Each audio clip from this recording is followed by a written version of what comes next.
Hey, it's Alex here. Before we get started, I wanted to tell you that this episode of the New Stack Makers is part of our second season of the Tech Founder Odyssey. We're so excited about this series that we're doing with tech founders. We're going to hear from more founders as they share how they've launched their venture, what they've learned from their successes, and how the pitfalls along the way have helped shape the way they run their company. I'm very interested in how they came up with this idea. What were the challenges? Those are the kind of things you're going to hear in these stories. So I'm hosting the first episode, and then we'll be handing it off to the awesome Heather Jocelyn and awesome as well, Calling Call for the rest of season 2. We've got some great guests lined up, so please stay tuned. You're watching the New Stack Makers, a podcast for people who develop, deploy, and manage at-scale software. For more information and articles about at-scale technologies, please visit thenewstack.io. Now enjoy the show. Hello, and welcome to another episode of the Tech Founder Odyssey. It's a presentation by the New Stack Makers podcast. I'm your host, Heather Jocelyn of the New Stack, and I'm joined today by my TNS colleague, Colleen Call. Hi, Colleen. Hello, and good morning and good evening, wherever you are. Thank you, Heather, for having me. Oh, well, thank you for joining us, and welcome to all the time zones around the globe. Today we're talking to Shira Shamban, the co-founder of relatively new startup Solvo, a company that's focused on data and cloud infrastructure security. To date, Solvo has raised about $4 million through its initial seed round through Surround Ventures and SLV Partners. Shira's got a pretty interesting story to tell about her background and how Solvo's story is unfolded in its early chapters. Hi, Shira. Hello. Thank you so much for having me. It's a great honor to be here tonight. So just before we get started, Solvo raised up until now $11 million. Oh. So that's an update. Oh, that's great. To the information that you have. Congratulations. Yes, congratulations. Thank you so much. Surround Ventures, Magenta Venture Partners, TLV Partners, and a bunch of other angel investors and VCs. That's terrific. Well, let's go back to where it all began. What got you interested in technology and computers, and how did you start learning about them? So I got to this area almost by mistake. As you might be familiar with this. In Israel, we have a mandatory military service. And like everyone else, I joined to do my 2-year service. But as I started and was drafted into the intelligence corps, that got me very interested. I did not know I will end up to be where I am today.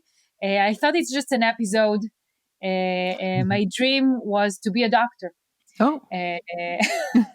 But during that time of getting to know the world of cybersecurity and technology, I got an opportunity to go to university. And still with that dream of being a doctor, I went to studied biomedical engineering, assuming that if the road takes me to med school later on, it would be a good base. But I stayed in the military for another year and got to learn a lot about cybersecurity, got to do things myself, got to manage other teams that were doing really exciting things.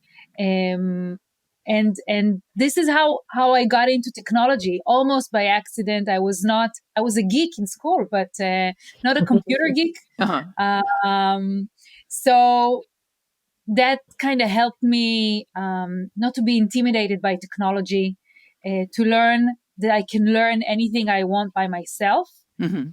And the most important thing is to just try out things that you learn. So I used to create my own little projects at home just to experiment what my team is doing, because on my day-to-day basis, I didn't have time to work a code and do the things that they're doing. So I try to do some projects by myself. And basically, this is how I got to cybersecurity. And this is how I got to build technology. After my service, I decided to stay in this world. I wanted to become an entrepreneur, but I wasn't sure that I have the right expertise. So I decided to join another cloud security company. And this is where I gained more experience in the civil world or in the private sector. And after that episode, I got the guts, or I got stupid enough to start a company. Guts, It sounds stupid as if, enough, tomato, tomato. yeah, it sounds as if you had a bit of imposter syndrome, Shira. I mean, uh, you were at Dome 9 Security. Is that where Yes. you thought you had the gumption to, okay, if I'm here, then, I'm ready for a startup, but you weren't really sure. So I'm just wondering what was the trigger that said, hey, I can do this. Um, so deep inside, I knew I have what it takes, but as a very rational person, I'm always aware that there are so many things I don't know. Right? So Yeah. in between working at Dome 9 and my military service, I actually got to work in an accelerator in San Francisco called 500 Startups. And for me, that was boot camp for the private sector. And that opened my eyes. That got me to understand that I want to be an entrepreneur. I want to start a company. I can do it. I have almost everything it takes except for experience. There are many people who become an entrepreneur without experience, and I think it's absolutely possible. But for me, back in 2017, I was not, in the right mood to just go and start a company. I felt like I have a lot of gaps in my knowledge and understanding about the private sector. I didn't know what's a VC, what does fundraising really mean. So I'm happy that I decided to join another startup and to use that time to learn more about this industry. After that experience, when I knew that it's probably the time to start my own company, I can share with you that, I like to go and get advice from other people that I appreciate. And I believe they have relevant experience. Some of them said, yes, you need to go and start the company right away. And some said, oh, why don't you come and work for another startup for a couple more years and gain some more experience? I decided to take the other way and to start my own company right after the Dome 9 period, because the right time is now. It always is. You co-founded Solvo with David Hendry. What do each of you bring to your company's leadership, and how did you decide who would be CEO and who would be CTO? David and I worked together at Dome 9. David was one of the first developers in the company, and we were working on different products within that company. But very often I used to stay up late in the office, and I would see him as well. So, we grab something to eat, and I used to have some casual conversations like, what are you doing here so late? What are you working on? And very often I realized he's there working on troubleshooting issues that are not his or not his team's responsibility. And this is exactly the kind of approach one would need to bring to the table in a startup. It's not about who created it or whose fault is it. It's about we're building a product, something is not working, our customers might be affected by it.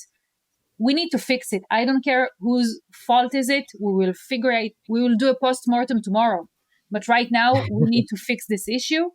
And I really appreciated this approach. And I knew that this is the kind of person I want beside me. I knew I wanted a co-founder.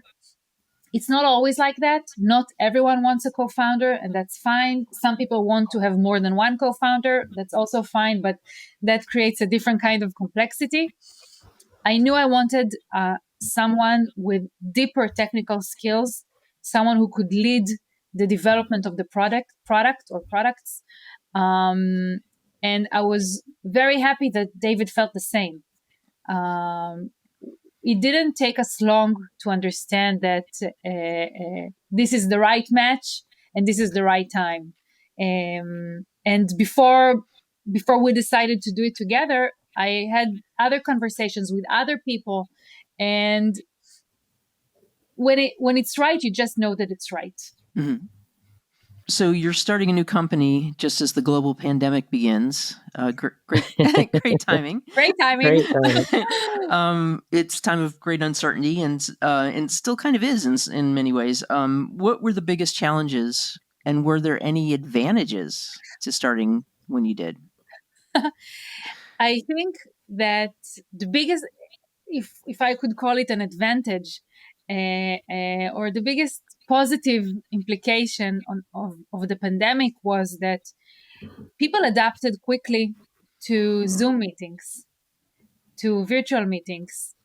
Up until that time, until the pandemic hit, people used to say that in order to fundraise, you have to meet your investors in person.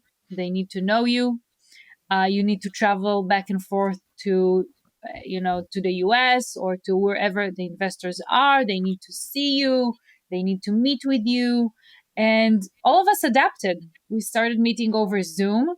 Still, when we had the Zoom meetings, some people said, yeah, but you can't fundraise this way. They just want to get to know you. They're not going to write any checks. At the beginning, the VCs were not writing any checks. And we ended up getting the first check from TLV Partners. It's a VC here in Tel Aviv. So they're in Tel Aviv, I'm in Tel Aviv, and we didn't meet them until the money was already in the bank. So it means that we might have some patterns in our minds of what we can or cannot do, but reality is stronger, and people adapt. The smart thing to do would be adapting quickly. So that, in a way, that was good. Obviously, there were many other challenges. One of them was doing the transition from meeting face to face to meeting virtually and creating a rapport. All of a sudden, people stopped attending conferences. So these are less opportunities for us to meet our users, to meet our buyers. So we needed to adapt quickly for that as well, and to come up with new ideas. And just like we ran into this challenge, everyone in the industry runs into this challenge. So everyone had to come up with new ways to meet their users, to meet their customers. And this is still a challenge today. Was this a small group of employees, of Solvo employees that you started off that had to adapt from being in person to remote, or was it more a little bit larger than you expected? For now that you have to Zoom all the time, that this might be an incredible feat. So I'm just wondering, because sometimes startups they're smaller than usual, and then some of them are like medium sized, even though they're called startup. But I'm just wondering, I mean, what what what was the oh my God, oh wow, the pandemic has hit, so we got to just go Zoom. Was it a lot of logistics that you had to do? Was it more comfortable than you expected? I mean, based on the size of your company. Of course. So at the time, it was only David and myself.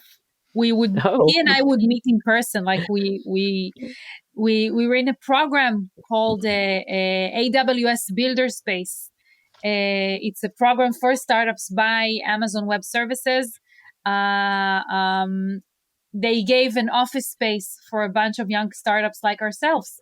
We used to come to their office, have a desk, sit and work, have our Zoom or face-to-face meetings with investors over there. And one day, they got an instruction from the headquarters that the office is closed. No visitors, no employees are allowed. We had to leave Wow. their premise and to immediately, work from home. So it was just the two of us. It wasn't a big deal. But as Yeah. soon as we had the first check, we rented a room in an office, in a big office of another company that had to do some layoffs. If you recall, at the beginning of the pandemic, many organizations did some layoffs or sent people to an unpaid leave. So they had some space and they wanted cash. So we started in one room, and we insisted on coming to the office because we knew that as a startup, yeah, some organizations would open a Zoom room and have all the employees open the Zoom, even though they're each working on their own laptop. We knew we wanted to sit together in the same room because the conversations you have over a cup of coffee are not the same ones that you have on a chat, on Slack. So that was our decision. For a long time, it was an unpopular decision. I know that other companies started working remotely. And today, 2 years later, they're struggling to have some kind of a hybrid model. Some employees want to come Yeah. back to the office, others don't want to come back to the office.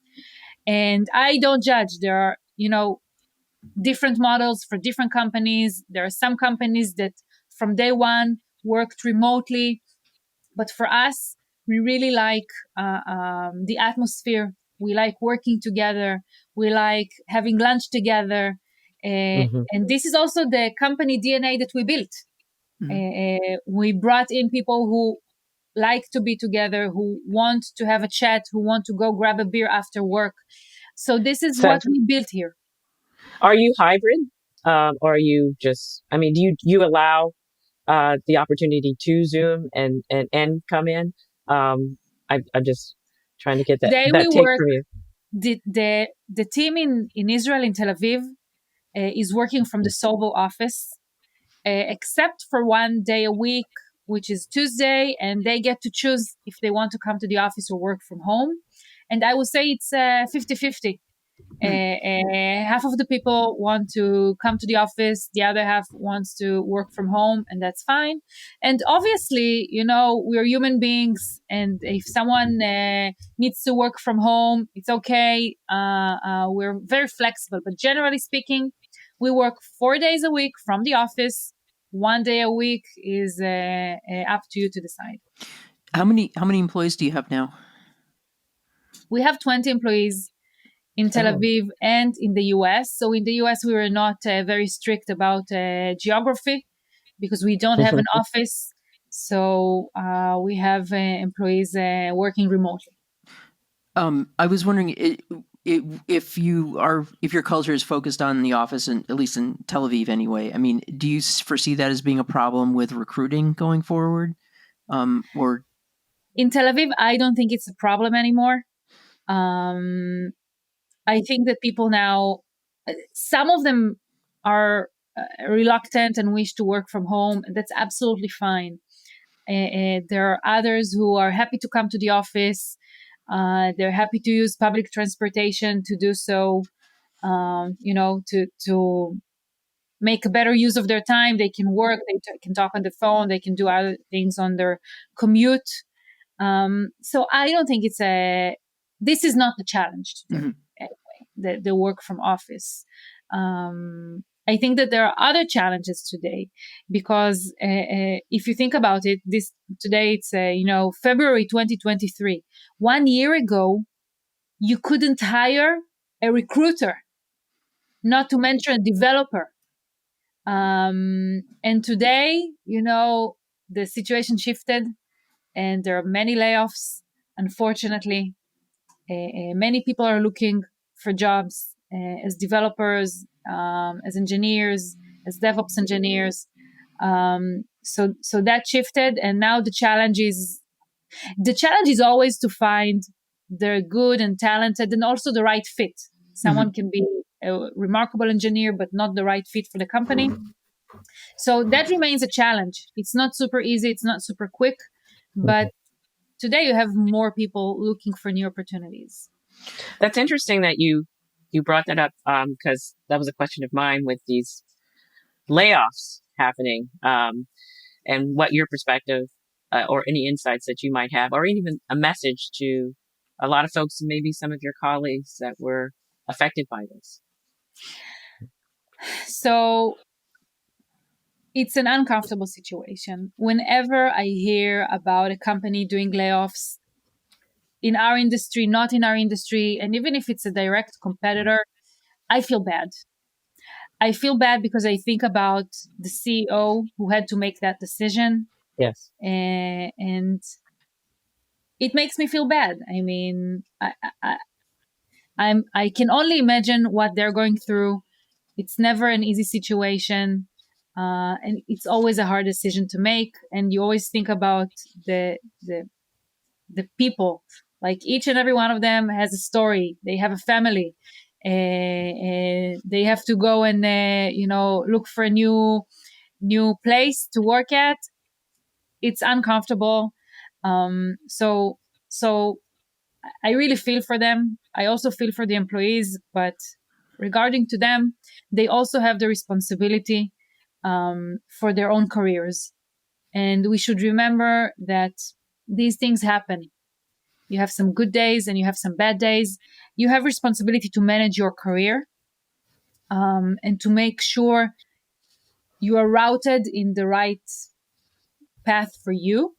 Sometimes surprises happen, unexpected events happen, but it is up to you to make sure that you're up to date with the tech stack that is used in the industry, and that you're familiar with new technologies, that you know how to use them. If you want to be, do you want to be a manager or do you want to be more of a staff engineer? So based on what you think is better suited for your career path, you need to make sure you build it that way, and that everything that you do today prepares you to the next challenge.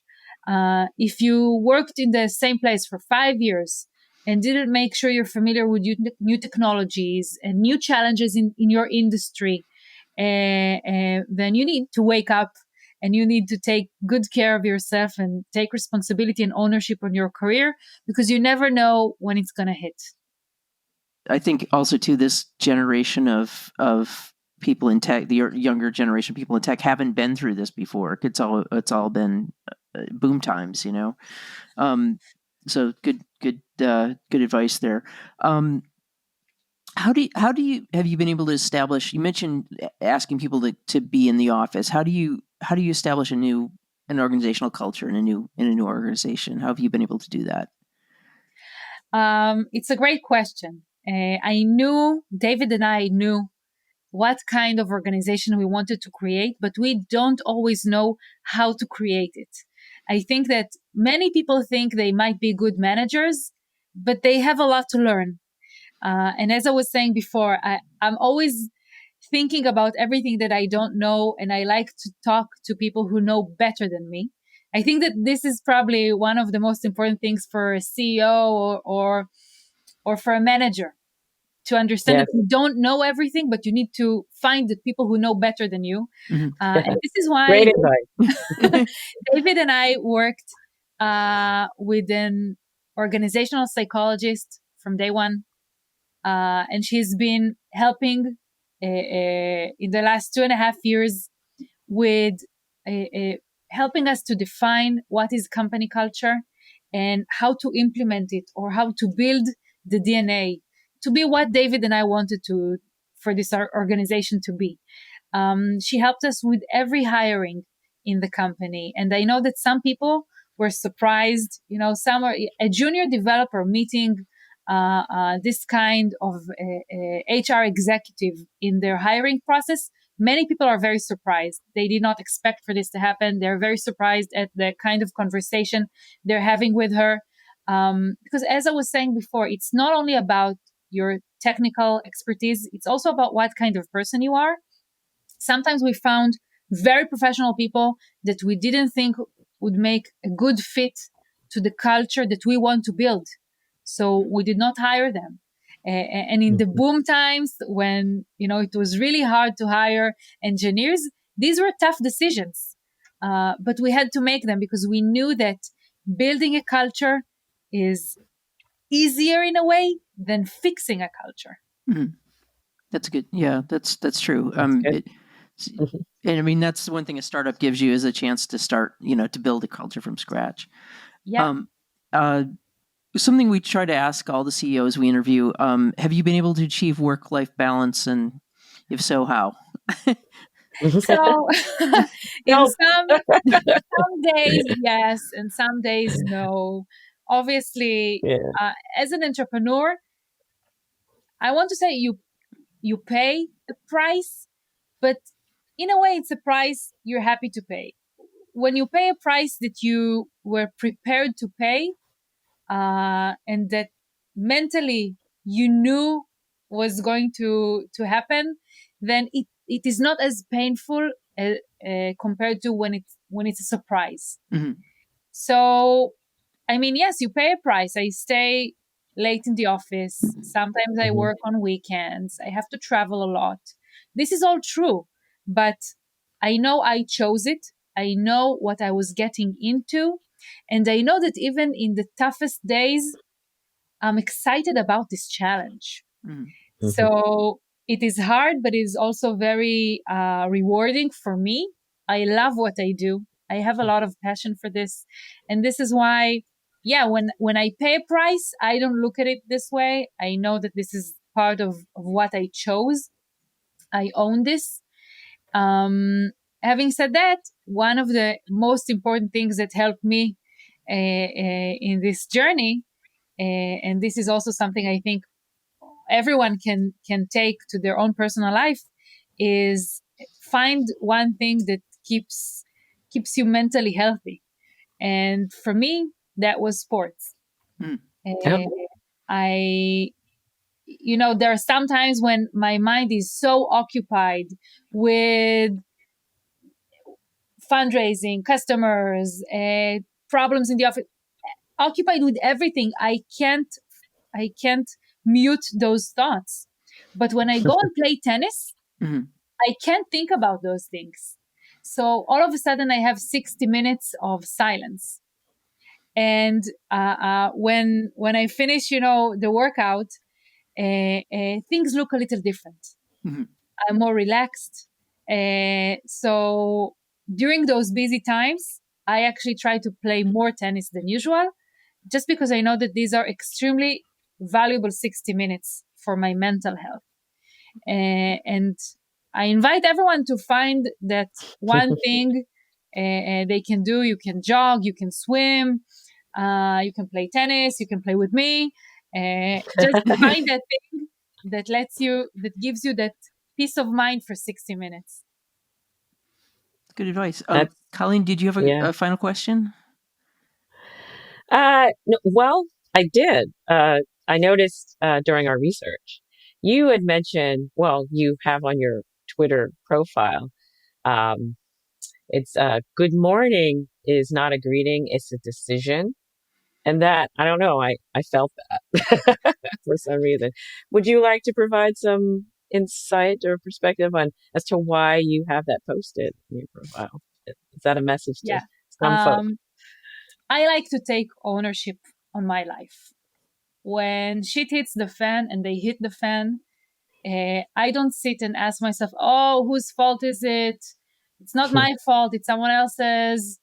Uh, no, it doesn't matter. Let's take ownership on our lives and make sure we live them the way we want to. So when you wake up in the morning, it is up to you to decide how you're going to live this day. Um, I can't say every day is, unicorns, butterflies, and rainbows, but Why not? because some days are not, Yeah, and it's natural. But the yes, important thing is to remember that tomorrow is a new day, and exactly. it is up to you to decide what's going to happen in those 24 hours. Some things you can control, some things you can't. But you can decide to try and look at the positive side of things. You can try and see, okay, so that didn't work out. What did I learn from this? It's a matter of perspective, and I invite everyone to choose the glass half full. Awesome. Thank you. Thank you you very much for that. one last question. What's next for you and Solvo?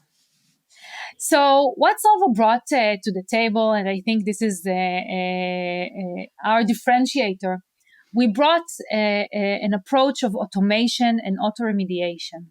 There are many cloud security products out there, but none of them is doing the remediation part in a deep way like we do it. And my goal for the coming couple of years would be to show the market that it can be done. It is already done, and now it's our time to take this approach and implement it in our work processes.